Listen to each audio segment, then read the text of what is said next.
Hola, soy estudiante de la carrera de Lengua y Literatura de la Universidad Nacional Autónoma de Nicaragua, UNAM Managua. En esta ocasión les presentaré un ejemplo de apreciación de un texto literario. Este ejercicio lo haré a partir del cuento El Matadero, publicado en Argentina en el año 1871 por el autor Esteban Echeverría. Iniciaré con una sinopsis del cuento. El Matadero transcurre en la ciudad de Buenos Aires durante el gobierno de Juan Manuel de Rosas. El relato comienza con la descripción de un gran diluvio que duró 15 días. Esta inundación provoca la escasez de novillos en la ciudad. Ante la crisis, el restaurador, es decir, Juan Manuel de Rosas, envía una reducida cantidad de novillos al matadero, que es bien recibida por los partidarios del restaurador. Así y todo, se empieza a crear un ambiente grotesco por las peleas entre las personas que quieren llevarse su ración de carne. Entre el ganado se encuentra un toro que se escapa. Luego de perseguir al toro por varias cuadras, logran atraparlo y matarlo. Seguido a esto, entra en escena un joven unitario que es rápidamente identificado por sus características, vestimentas y porte.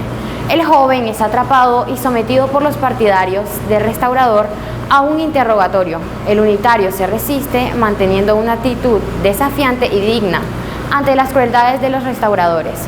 Finalmente, en el momento en que lo pensaban asesinar, el joven literalmente estalla de rabia, muriendo heroicamente sin haber sido desmoralizado por la tortura y luego de haber expresado su oposición ideológica sobre el régimen federal. A continuación, les explicaré la apreciación literaria del cuento El Matadero.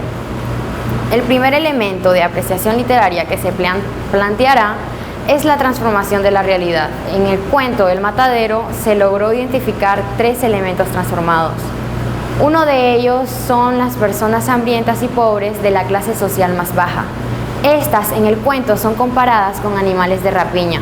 El narrador los presenta como gente de mucha fealdad y el narrador también sugiere de manera explícita que dichas personas no tienen valor alguno en la sociedad. Esto se evidencia en los fragmentos.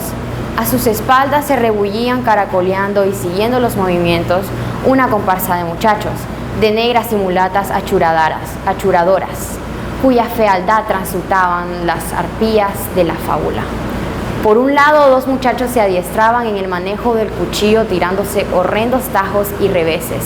Por otro, cuatro ya adolescentes ventilaban a cuchilladas el derecho a una tripa gorda y un mondongo que habían robado a un carnicero, y no de ellos distante, porción de perros flacos ya de la forzosa abstinencia empleaban el mismo medio para saber quién se llevaría un hígado envuelto en barro.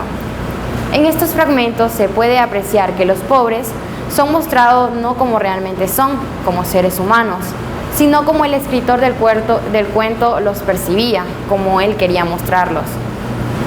Asimismo, son transformados dos grupos sociales al ser generalizados, es decir, la sociedad o la civilización es presentada de manera divisoria, clasificada primordialmente en dos estamentos.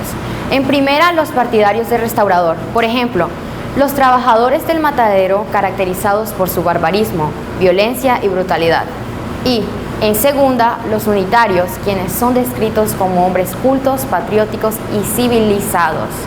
De esta forma, el narrador presenta desde su subjetividad a ciertos personajes absolutamente caracterizados con cualidades positivas y a otros con cualidades negativas. La transformación de los partidarios del restaurador en seres violentos y brutales se comprueba con el siguiente fragmento. Matasiete extendió como orgulloso por segunda vez el brazo y el cuchillo ensangrentado y se agachó a desollarle con otros compañeros. El unitario, presentado como un patriota, se evidencia en las palabras que emite luego de ser capturado por un grupo de partidarios del restaurador, porque lo llevó en el corazón por la patria que vosotros habéis asesinado, infames. Los últimos elementos transformados son el joven unitario y el toro. El narrador emplea recursos como la analogía para reformar nuestra perspectiva sobre los hechos y los personajes. En este caso, el toro que se escapa y se resiste hasta el final manifiesta una determinación motivada por el sentido de sobrevivir. Esta determinación también la demuestra el joven unitario que se mantiene fiel a sus ideales y muere de rabia antes de verse humillado y torturado. De huella lo Matasiete, quiso sacar las pistolas, degüéllalo como al toro, refiriéndose a que Matasiete asesine al joven unitario al igual como asesinó al toro. El segundo elemento de apreciación literaria es la revelación de la condición humana. La condición humana se presenta de manera explícita a través de los sentimientos demostrados por distintos personajes, como los pobladores, afectados por las diferentes problemáticas sociales y ambientales, relatadas en el cuento como la hambruna y las inundaciones, quienes a causa de estas expresan emociones como la angustia, penuria, tristeza y desesperación. Estas emociones también eran provocadas por los problemas de convicciones y asuntos de conciencia. Por ejemplo, se originó de aquí una especie de guerra intestina entre los estómagos y las conciencias. Esta guerra se manifestaba por sollozos y gritos descompasados en la peroración de los sermones. De igual forma, personajes como los reformadores expresan sentimientos como la indiferencia y la crueldad, puesto que estos mismos mostraron desinterés tras la muerte de un niño causada indirectamente por el toro. El último elemento de apreciación literaria es el conocimiento adquirido a partir de la lectura. En este texto literario se muestra una perspectiva diferente en cuanto a la distinción de estratificaciones sociales, así como el dominio humano de forma pacífica y el aprovechamiento de los ignorantes. Es decir, los personajes representan a las distintas clases sociales de un solo pueblo y cómo cada uno de ellos en conjunto conforman una sociedad desequilibrada e injusta.